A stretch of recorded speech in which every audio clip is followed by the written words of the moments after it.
Hey, Google, volume 1. Good morning. Okay, Google, music off.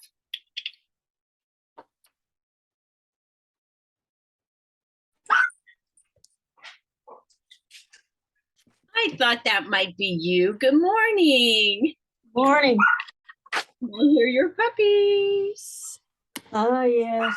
There must be a deer or something out there. Oh, I love it. Okay, guys.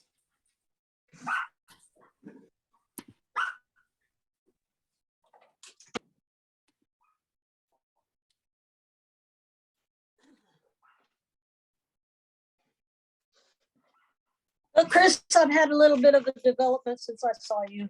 You did? Yeah, well, I didn't tell you, but I fell last week, and it kind of a bad one for me.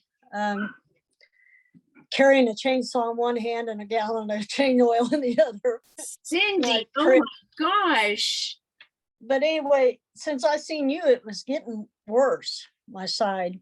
So I went to the doctor, and I do have a cracked rib. Oh my gosh. Yeah, so I kind of slowed down after I saw you. Oh my gosh. And what do you do about a cracked rib? Nothing. I'm lucky that this is right along the bra strap or the elastic, so it's holding me together. But there's nothing you can do. You just wait it out. Take Tylenol.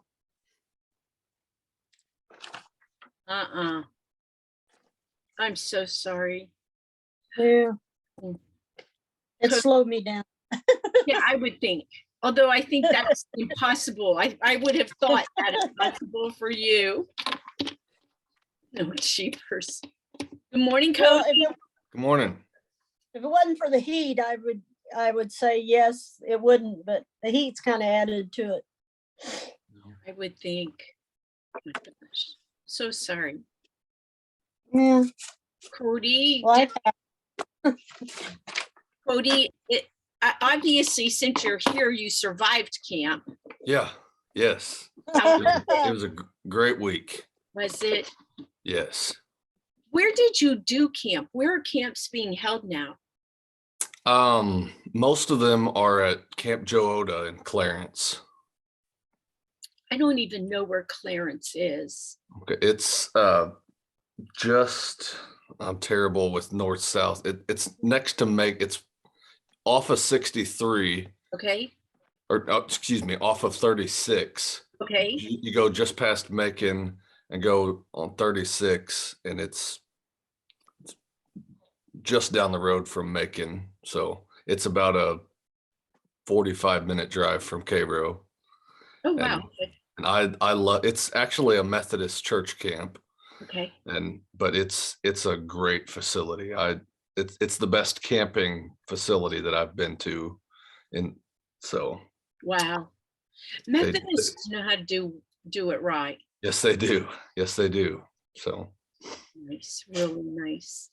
Cool. Yeah, everything is centrally located.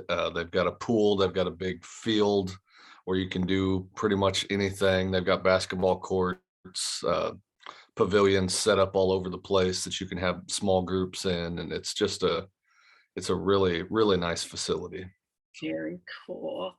And what grades were you with? High school. Oh. Yeah. So go ahead. I always associate you either with like maybe not children, older children, or high schoolers. So are high schoolers your preferred age group? Yes. Yeah. I actually got talked into doing the middle school group as well. So I'm going to be doing 2 camps in the middle of your class, and I hate to have to do that, but it was one that I always do the high school group, and I didn't do it last year because my daughter was born, and the year before that we had COVID. So I really wanted to do a camp this year. And the director of high school camp, he said that there wasn't very many kids at high school, so he didn't think he was going to need me this year. So I was kind of bummed about that, but I was still holding out hope. And then the guy who directs the middle school was like, can you counsel the middle school camp? And well, I didn't really want to counsel the middle schoolers, right, wrong, or indifferent. So I was like, let me sit on that for a while. And so I waited and didn't hear anything back from Zane. So I went ahead and called Seth and said, yeah, I'll do the middle school camp, just because I wanted to do camp. And then literally the next day, Zane called and said, hey, I got a spot open for you. And I was like, okay, but I didn't want to call Seth and say, hey, I got a better offer. So I'm going to do both. So Good for you. yeah. And when is middle school camp? It's the first week of August. So it's July 31st through the 5th. Next week. Yep. 1 week turnaround. Yeah. 2 week turnaround. There you 2 week go. turnaround, but so yep. Wow. And then you'll need a month to recover. Right. Right. I may need the year to recover, especially from those mattresses. I got suckered into a middle school retreat, a 3-day retreat, and it was awful. And we got there, it was down in Georgia, and we got there, and it took me till Saturday morning to realize there was no housekeeping, and all of that sand and nasty pine needles on the bathroom floor were not going to go away. Right. And oh my gosh, I was there with the girls, and the girls are shining their flashlights out on the boys, and and I was the only adult in there, and I didn't have experience in that. And so I left. I said, never, ever, ever, ever again. And the next year they asked me to come back, and I said, no, I will not come. And Bill went, and I think he was a keynoter. And then they said, how about if we let you stay in the conference? It was an incredible conference center, also Methodist. And they said, what if we let you stay in the hotel, the conference hotel? And so you'll have air conditioning, blah, blah, blah, blah, blah. And you'll only have to facilitate, a small group. I said, as long as it's not middle schoolers, Right. I will do it. I can do this. And what did they give me? Middle school. And that's when I was working with the youth, I got to choose the teachers for, I always chose somebody else other than myself to do the middle school. And like I said, right, wrong, or indifferent, there's just something about middle schoolers that they're just going through all those changes, and they're developing their little attitudes. And I don't work well with middle schoolers. My patience doesn't allow me to do that.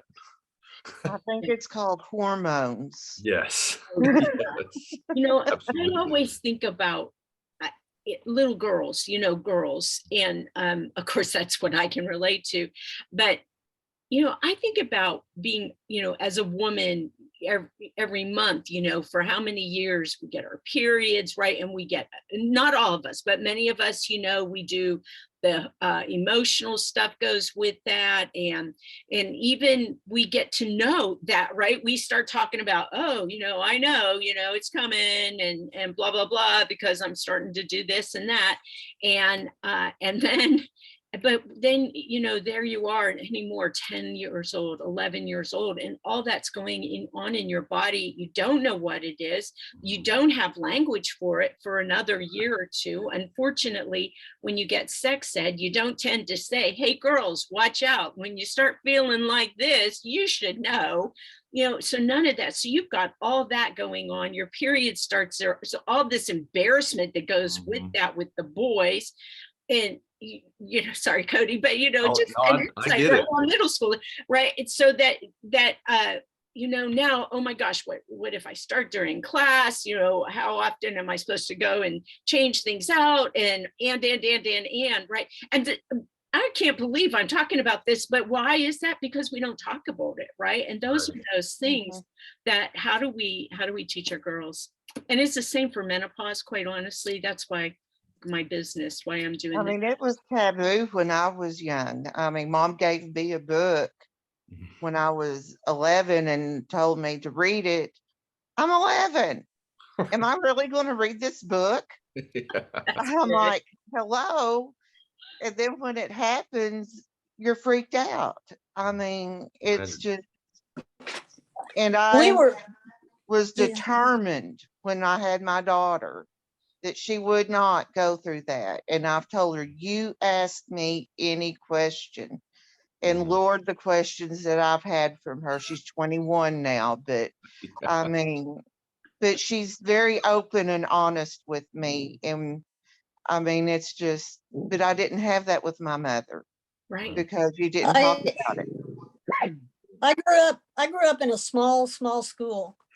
And one of the teachers, I can't even remember which one, but one of them took us downstairs into the shop room, showed us a video and explained all of this to us. I mean, there was only 4 girls in our class. So, Wow. but we had fortunate that we had a teacher that could see that. Wow. Wow. Yeah, it's yeah. My oldest daughter she got a job in, I just call it a sex shop, and it's called Lover's Package. It's a chain up in the Pacific Northwest, at least. And so they cater to women and try to, sell things in a way that, men may come into the front of the store, there's a lingerie, but so that women can feel more comfortable in that setting, and they sell all kinds of things. Same way she was assistant manager and then became the manager until they had a robbery, and she's like, I'm not doing management. I really don't like people. She's an extreme introvert with social anxiety, and so she's like, never again will I do management. But anyways, while she was there, she learned things, and she'd come home and it's like, Mom, did you know? And I'm going, I don't know. And then she'd come home and say, there are a few things you left out and didn't tell us. And I'm like, yeah, I don't know. I guess I just didn't know how to teach that to you, what your dad and I do in the bedroom. It's not like something we talk about with you guys. And so, yeah, it was a whole different way of thinking. So she had that talk with her sister. Thank goodness. No, just 2 years younger than she is, but yeah. Yeah, I'm not looking forward to talks with my daughter. I might just say, go talk to your mom about that. Wow, I know. Not looking forward to the teenage girl stage.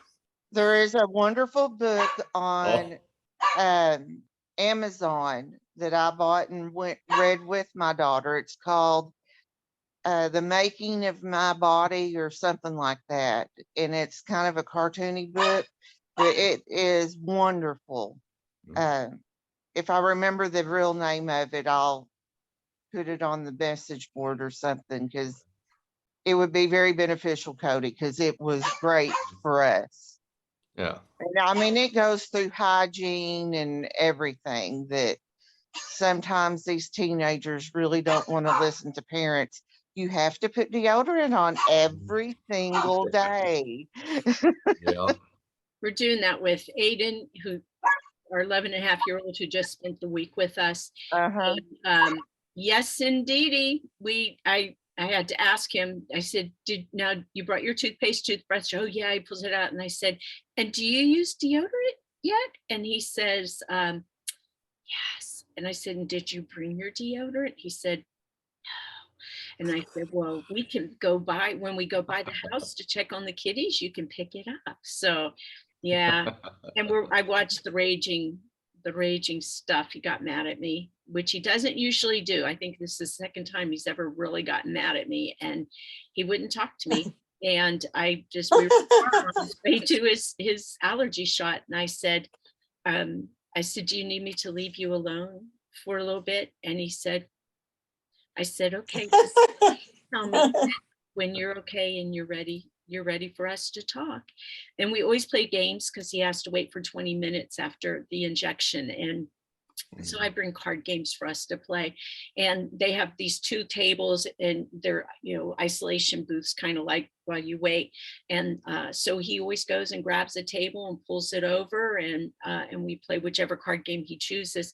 And I asked him, I said, do you want to go get a table? And he goes, yes. And he went over and I handed him the bag. I said, which game do you want to play today? And we were fine. So yeah. Needed that time. Yeah, that's exactly right. again, we have to teach, kids don't have the language, right, to express what they're feeling. So many of us don't. So it's those lists, I have 3 different lists with feelings on them, so that there are all these words, so you're able to, one's I think 2 pages or a page and a half long of just single spaced words. And another one said, okay, if you're feeling this, you're probably happy, or if you're disappointed, these are feelings. That, so it lets you know in a more overarching way what it is you are, which is another way of getting at when we're angry. Anger is a covering emotion. When we're angry, there's other stuff down here, whatever that is. And often we don't know how to touch beneath that, but sometimes it is, we just don't know how to articulate it. And why don't we know how to articulate it? We don't have language for it. So I find that to be important to teach children, important to teach adults, which is now how I am going to shift over to talking about spiritual development. Because the case that we don't have language, we have no idea. We don't know what we're feeling. Sometimes we think we're crazy. I can't tell you how many times I've said to people, I know this sounds crazy, and sometimes people will say, no, it doesn't, because they've experienced it and they have language, or they are experiencing it, and you're going to create, and they need language, and you can share language with them. So helping to identify, I hearken back to Pee Wee Herman, and I don't know if you ever watched the Pee Wee Herman or Pee Wee's Playhouse, and one of his songs was "Connect the Dots," da da da da. This little spot, connect the dots, da da da da. See, I think that's what we have to do as ministers and spiritual directors, right? And I'm calling you spiritual directors because you have this opportunity to direct, to call yourself a spiritual guide, a spiritual developer. That's a part of ministry. So how do we connect those dots to say, wow, if this is happening, could it be God? That's an evangelism too, as well. Oh, you're experiencing that. Well, it could be a part of this, here's, is it that you're seeing God in there? Is God opening up a way for you to talk? It's what God is doing. Is it possible that now you're seeing that, right? Yeah.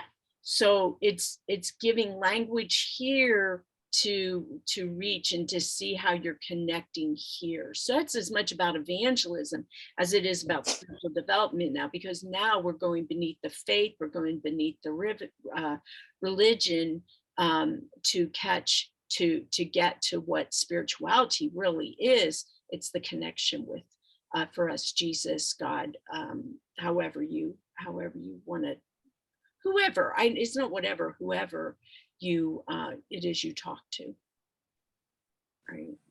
And if you'll notice, I think a lot of times we would say it's we'll say it's God or it's Jesus, however you want to call them, right? But it's more than that. When you're in a relationship, you're in a relationship with both, yes, because they are triune, right? Our God is triune. But they're different aspects, and within that, different personhoods, right? So to whom do you relate? Who do you pray to? Yeah. I'm just a disclaimer. I may have to step out a little early today. There's a guy that's supposed to be meeting us here at the house to look at our dog. We've got a dog that we don't give enough attention to, and we've decided to rehome him because the kids, they're not really playing with him much, and I'm really the only one that takes care of him. So we've got a guy that's supposed to come and pick him up sometime between 9 and 10. So if I step out, that's why. So we understand. Yeah. Definitely. But I did want to talk about my spiritual practice this week, just being able to get out into the woods and do some walks. That's always been my favorite spiritual practice, and just being able to get back into that this week, because life has gotten so busy that I haven't been able to do that much, and unless it's hunting season. And sometimes then I don't even get out there as much as I'd like to, but this week it was good to get away and take those walks and just be in nature, because in my opinion, that's where I'm closest to God, is when I'm in what God created. And so there are some awesome trails that they have down there that you can walk next to the lake and through the woods, and they've got paths all cut out, and it was really, really good to be able to do that this week and center myself, because I needed this week at camp. So Labyrinth, we got to walk they've got a big and I figured it's not the one that Bill made. Yeah, his you have to tie together. It's No, this one Jesus. was on a huge canvas that you just folded up. So because I No. looked and I looked, I was like, that doesn't say Bill on it. It said created by. Yeah, So oh yeah, no. I don't think his has his name on it even. okay. But yeah, that was this was the best experience I've had in a labyrinth, because it was peaceful. It was walking around, and there was actually another group that came in after us, and we both sat in the center, and I was able to pray for them, and it wasn't something that the Spirit led me to say, hey, you need to pray right now. And both of the kids that were in that group told me afterwards that was the most meaningful thing that's happened to us at camp. And this isn't me bragging. It was just one of those things where I was like, man, God, that was really cool that he led me to, because it wasn't anything that I said in that prayer. It was the Spirit and just their reaction to that. And I got so much out of that labyrinth walk. And it was just reminding myself of, you get closer to God, and then you're on the same path, and you're far away, and it's such a representation of our actual walk with God, because as long as you're on the path, you're going to end up where you need to be, but that doesn't mean that you're not going to be way far off from time to time. So that was my 2 cents. That's beautiful. That is beautiful. And you bring me to a couple, maybe one thought in that is the importance of praying into space. And so you had the second camp coming in, and that opportunity to pray for them and with them and whatnot. In the Bethany fellowships that I was part of, we did 2 retreats a year, and Kim Gage Ryan, Yes. Yeah. her, Kim Gage Ryan is now the director of the fellowships, but she was in our second round of facilitators, and she and Bob Hill, who's retired now from Community Christian Church in Kansas City down on the plaza, and then Don Shutt, who founded it, and me, we would divide up, and we knew where all our breakout areas were going to be after our day of silence. We knew where our group room was, and we would just go, and each one of us would take a room and go in there and sit in there and hold space, and really, just ask God to be filling it. And if we, had a need for words, then we would speak that, and then we would come back together, and we would either sit or stand behind each chair, so that we were able to, leave a blessing there with that group that was coming. And Don Shutt taught me that whenever you leave retreat space, then make sure that you pray like over your bed for either as you're taking it down, or you're putting it, if you remake your bed in spiritual retreat centers, sometimes that you pray for the next person who'll be staying there. And even today, when I leave a hotel room, I say a prayer for the person who'll be coming, the people who'll be there in the room after me. Just that way, I always pray that they'll get to see God in, a different way, or if he'll show himself in a way that maybe they'll get to know him or go deeper with him.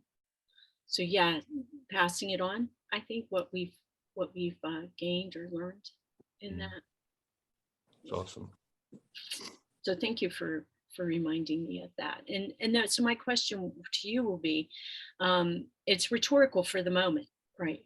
Is other than in next week, a week from now,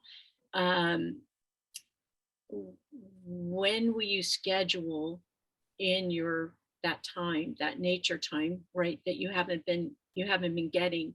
And just the same as we are doing in this course, right, where you have to say, okay, these are the days I will be, doing this, this practice at this time, what's going to do. We have to do the same for the ongoing, those practices that don't lend themselves to every day or even every week, or having to do it intentionally. So I guess I haven't looked in a while at the appendix in Bill's book that, or this is my favorite of his books and I can never get it out.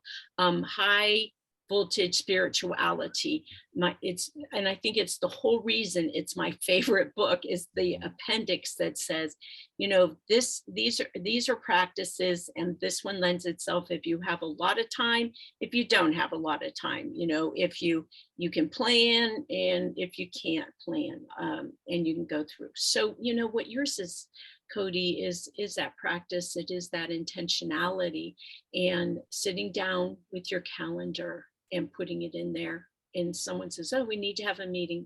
No, I'm not available that day. Yeah. Right. Yeah. Yeah. Our chiropractor's wife had a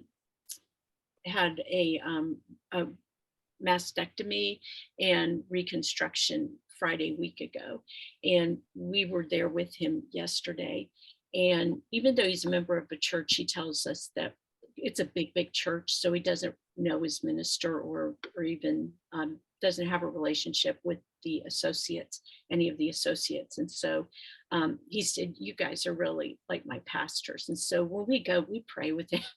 And when we go there. And so yesterday, you could just feel his countenance. This is one of my gifts. This is a gift of discernment. And I can feel people's countenances, and just, you get a sense of well-being from their spirit, or, being within them or with them. And I don't even have words to describe what I told him. It's like you're projecting it, but he wasn't projecting it. It's just like surrounding him. And so Bill and I said, what gives you life? What do you do? It's just like, and I said, you have to, you've got to do something that gives you life. What are you going to do that's nice for yourself? Because, you've been tending to your wife and they have 3 children. And he's like, but all of that's taken care of. And I said, that's great, but you're still pouring yourself out. And he runs, and it's like, that's awesome. But his running is getting the emotion out. That's good. It's getting the stuff out. But how is he bringing back in spiritually? And so even though he's in church, every Sunday, and he reads the scripture and everything else, that which feeds him isn't there. And so, we had to talk about, what is it that feeds you? How do you re-energize, and spiritually, and when are you going to do it? So there we were. And, I started with, this is rhetorical, what energizes you, what da-da-da. But I did get to when are you going to do that? And he just sat there and he's like, I don't know. I said, I have to answer the question. I'm sorry. I'm like putting you on this. And he's like, well, next Thursday will be a good day. Great. Morning or evening, afternoon. When do you think that will be?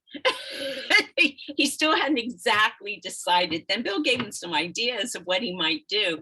And then it was, don't beat yourself up if you don't do it, or if you go to do that, beat yourself up if you replace it completely with something that isn't feeding your spirit, or you're settling, or something, but say you go to Starbucks and you plan to read a couple chapters, in some kind of book, and somebody comes in and you talk.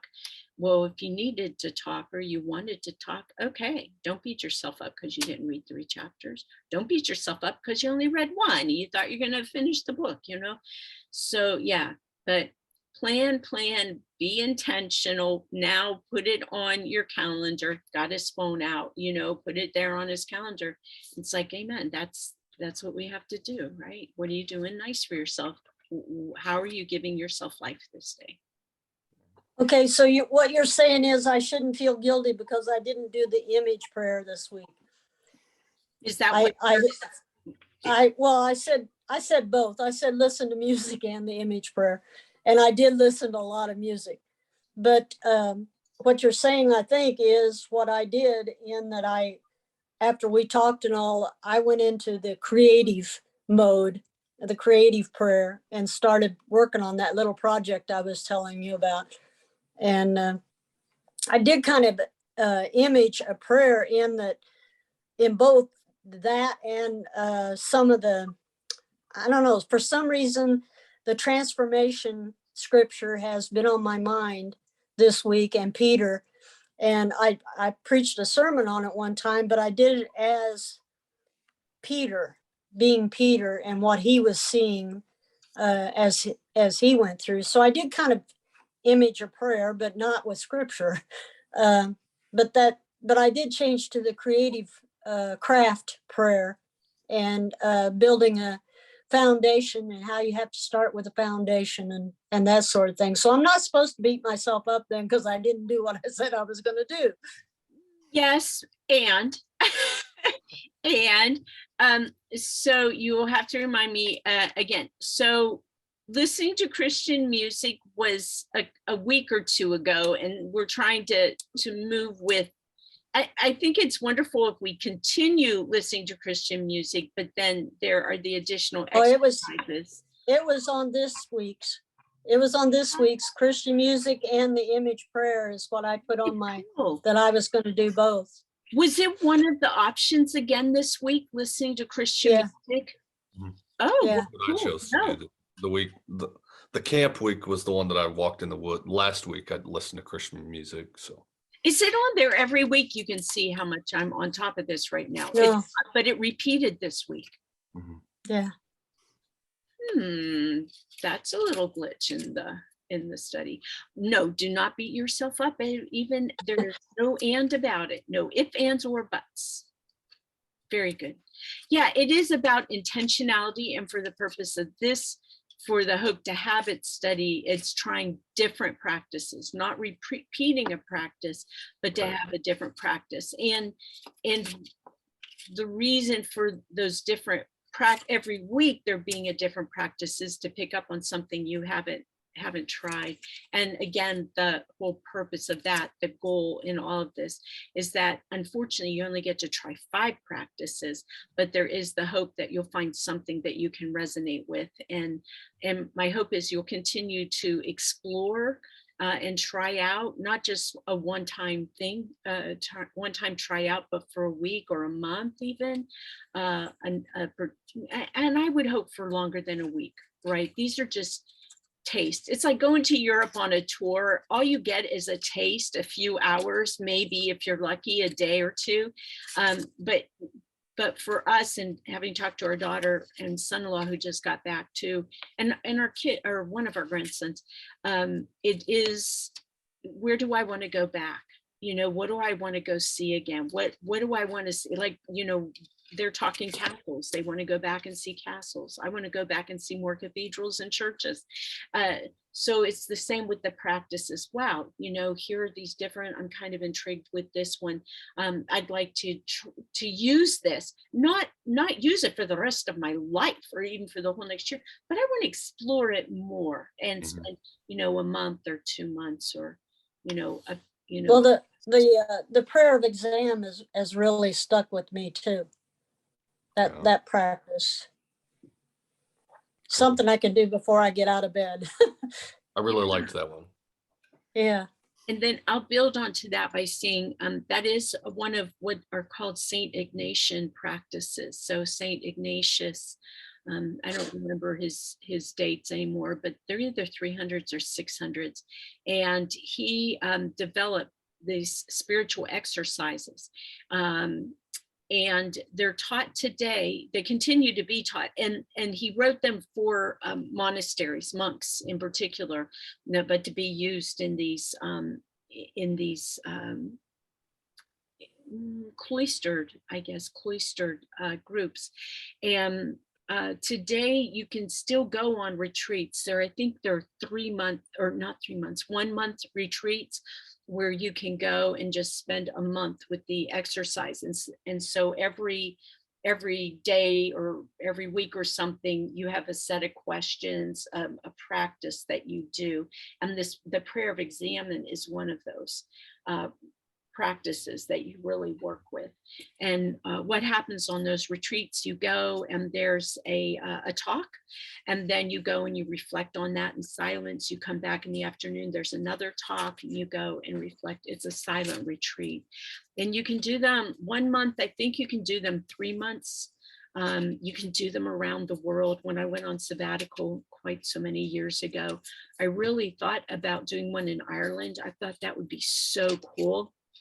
But you had to go through a psychological evaluation to go there to see would you be able to handle the silence and 30 days or 60 days, whatever that one was.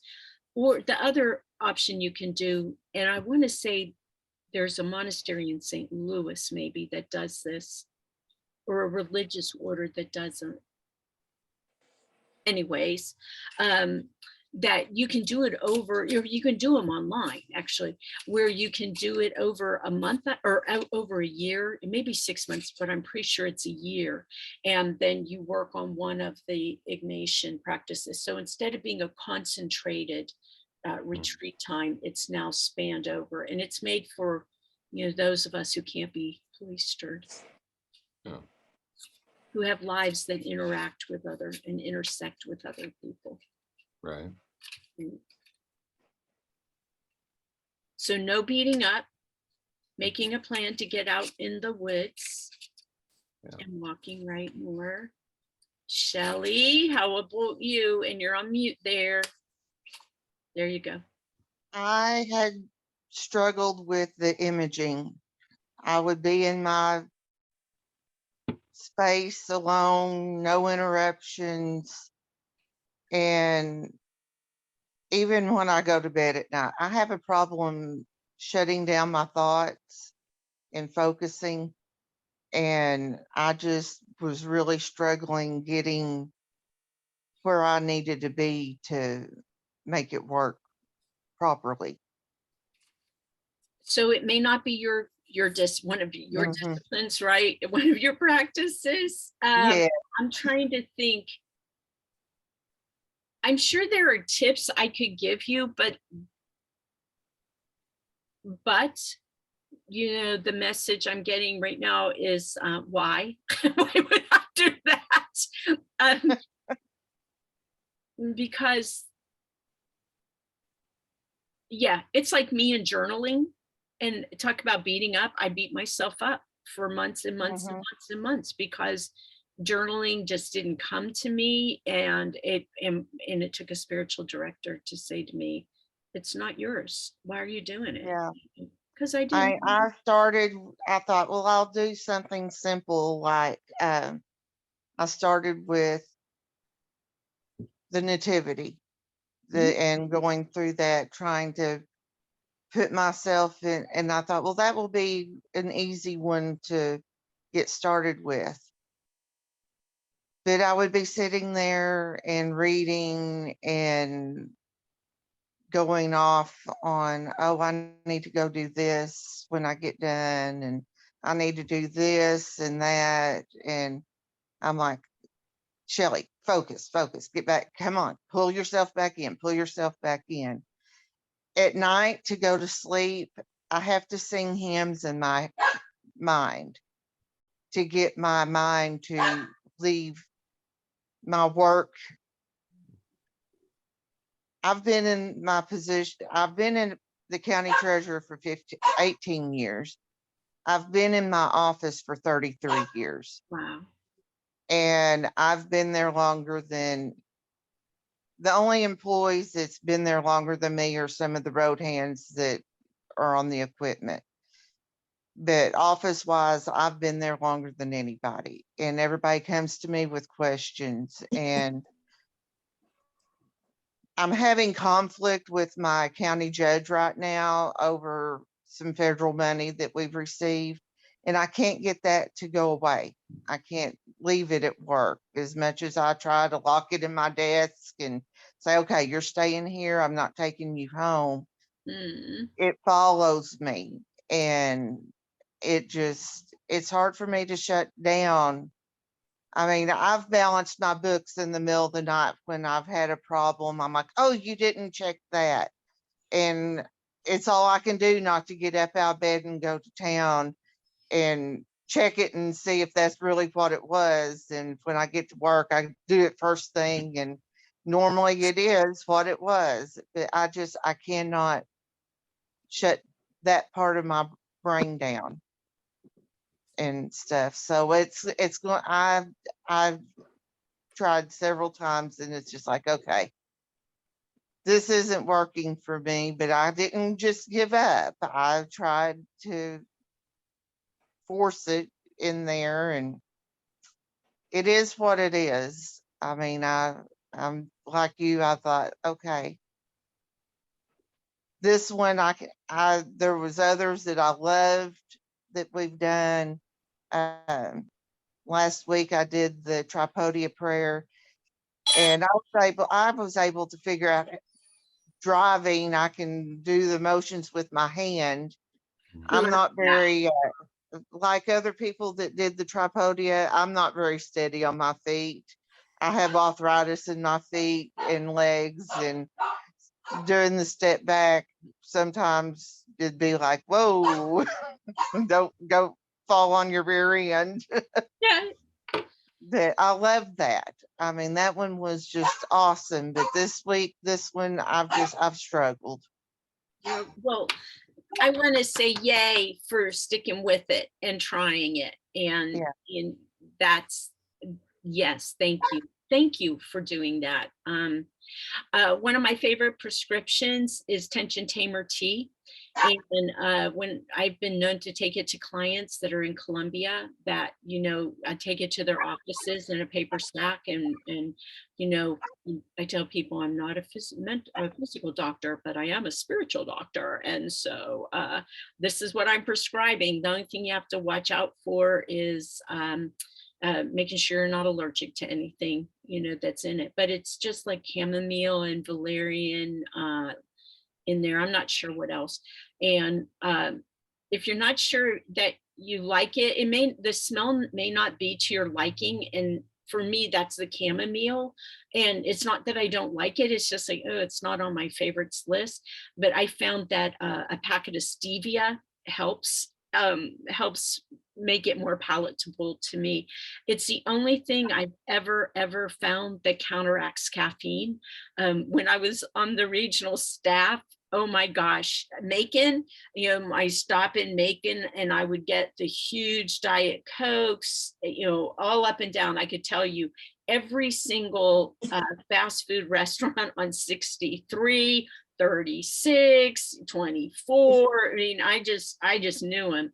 And it would not be uncommon, or it wasn't uncommon to during the course of the day, the big drinks, the big gulps, and that I could drink 3 of those Diet Cokes each day. Wow. I would get home at 11 o'clock and I was wired to the max and would have a caffeine headache going, but I could drink tension tamer, a cup of tension tamer tea, and my brain just, the pain went away with a couple of naproxen on top of it, that, for the headache. But it just calmed me down. It's by Celestial Seasonings, and you can get it in almost any grocery store and Walmart. But it really does help, and it helps with falling asleep, with calming. Yeah, so try that. And I don't know, again, when I was at Bellevue Christian Church as senior pastor, I would wake up in the morning and I would have fingernail marks in my hands because the stress, I was, my hands were clenched even in my sleep. And it took leaving there to realize, oh my gosh, I don't have nail marks. I had stigmata, right? I was going to tough it out. Mhm. And yeah, it was not good for my spirit or anything else. But it did lead me to better places, right? It's what led me to really get intensely into 12-step work. I had done it before, but not on the intensity that I found there. You know, I stepped up my reading of Psalms, reading every month, reading through the Psalms. And I can't tell you what psalm this is or what psalm that is, you know, when I hear it, but I can repeat them often entirety when people are reading them, scripture the same way, but I don't memorize. So I can't just sit here and, you know, I can't even do the whole of the 23rd Psalm. Mhm. But I can tell you where, Psalm 56, there's the line that says, you know, with God, you know, and with God, what can depending on translation, what can mortals do to me? What can man do to me? What can humans do to me? And I really held on to that. And so I would find myself going, what would humans do to me? And then it moved out from there. I remember I still have contact with this minister who was on in a general unit ministry. And again, it was just one of those things. You could tell her heart was really heavy. And she didn't know me from Adam's house cat. We got to talking about some stuff. And that's Psalm 56, you know, and all I wrote, I wrote it out and then I had a highlighter with me and I highlighted that, what can humans do to me? And I haven't seen her in about 5 years, but the last time I saw her, she said, what can mortals do to me? And so, you know, those kind of things can stick with us. Don't let the bastards get you down. And sometimes, okay, here's the other thing, because I'm telling you what you don't know, or what you already know, and easy for us to say, right? But it's a lot of times it's internalized, and just as you said, it's like, oh my gosh, what didn't I do? Did I not do this? Did I not do that? And that's other people, right, talking at us, saying, you know, well, and so, oh my gosh, you know, what's wrong with me? Well, it's not you, right? You're going through your pieces and you're saying, whoa, this is not me. So take post-it notes. Where are you guys? Oh no, they've moved. Okay, well, I have a basket of post-it notes that are usually on that chair next to me, but you know, take big post-it notes or take post-it notes like this and write on it, this is not about me. You take another one, this is not about me, and a third one, this is not about me. Put it on your bathroom mirror or door, wherever it is, over your sink where you brush your teeth, right? May not be your bathroom, but where you brush your teeth. And every morning and every evening and anytime in between, if you brush your teeth then, but when you brush your teeth, you repeat, this is not about me.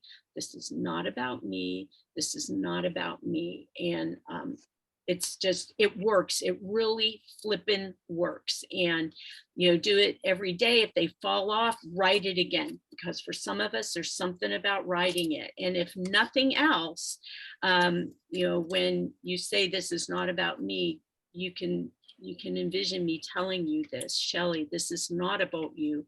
This is not about you. This is not about you. And so if you can hear my voice as you read that, but read them out loud helps with that.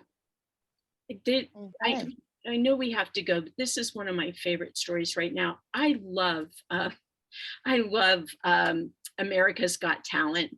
And I don't know, there's a lot of crap, and there are a lot of things that make me laugh and a lot of things that make me go, what on earth, and there are just a lot of amazements. And this season's if it's one of the early episodes, but I don't think it ruins anything if I tell you who it's the guy Terry. I don't even know his last name. His name is Terry, and he's the MC for the show. He's not one of the judges. And they have the golden tickets, or the golden, I think it's a golden ticket, right? So any one of the judges or Terry are able to hit the button and all this gold stuff comes down, right? And then they're able to go straight to the finals. So there was this kid this season who stood up, and he talked about how everybody made fun of him, and that he, he was a pariah in school. And so he plays the sax, and that was part of his therapy, really. And so he wanted to do that. So he kind of starts, and he's quiet, spoken and everything. And he says, oops, these are all my alarms saying, hello, get off here. And so he gets up there, and this kid is phenomenal, absolutely phenomenal. And he dances, and his spirit's in there. And so, they're all like blown away.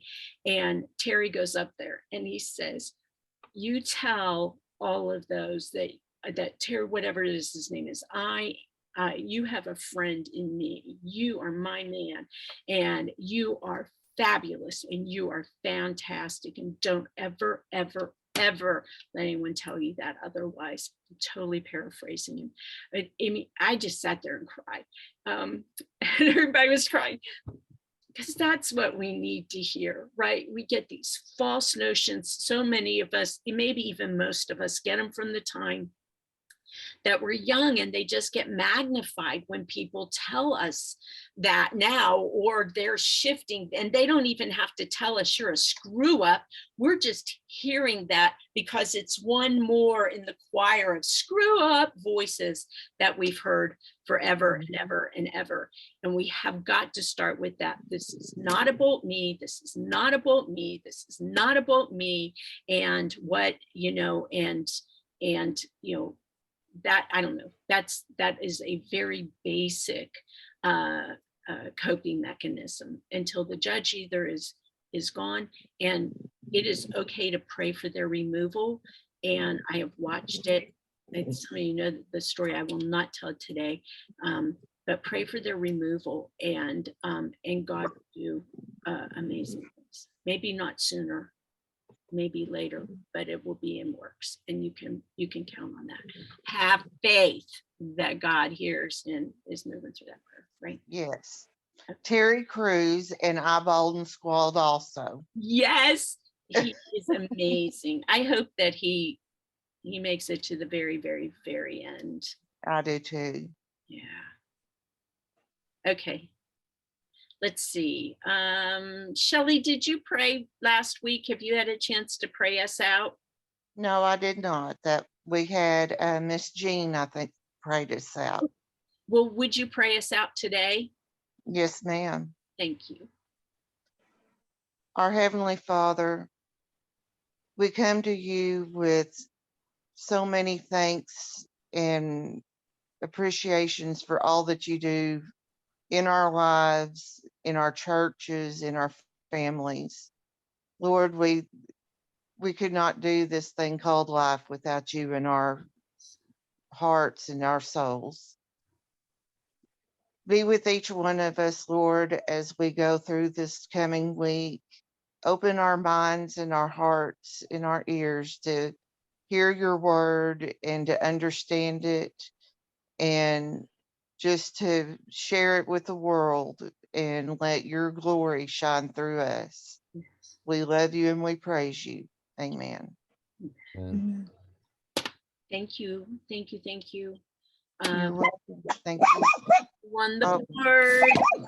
Okay. All my girls are saying hello. Hello. All right. Take care, y'all. Take care. Rest. Good week. You too. Thanks. Bye. Bye-bye.